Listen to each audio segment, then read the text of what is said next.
Le 4 avril 1960 à Paris, après 2 mois de négociations, la Fédération du Mali signe avec la France les accords de transfert de compétences qui conduisent à son émancipation.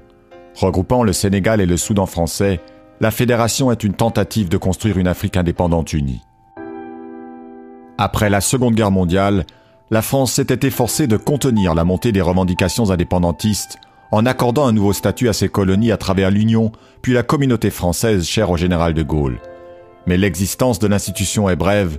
Dès sa création en 1958, la Guinée de Sékou Touré refuse d'y prendre part, tandis que les fédéralistes Modibo Keïta et Léopold Sédar Senghor dénoncent la balkanisation de l'ancienne Afrique occidentale française. Sous l'impulsion des deux leaders, le Sénégal, le Soudan, la Haute-Volta et le Dahomey envisagent de s'associer à la communauté au sein d'une fédération. Mais face aux résistances de la France et de l'Ivoirien Félix Houphouët-Boigny, le Dahomey et la Haute-Volta renoncent, le Sénégal et le Soudan seuls créent la Fédération du Mali. Léopold Sédar Senghor est élu président de l'Assemblée et Modibo Keïta devient chef du gouvernement fédéral. Ensemble, ils négocient la souveraineté complète de la fédération finalement acceptée par de Gaulle.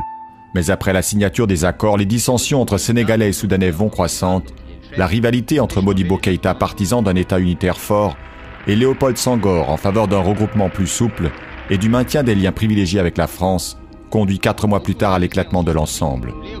Le 20 août 1960, Dakar expulse les Soudanais, vote son retrait de la fédération et prononce son indépendance. Senghor est élu président. L'Afrique fédérale a vécu.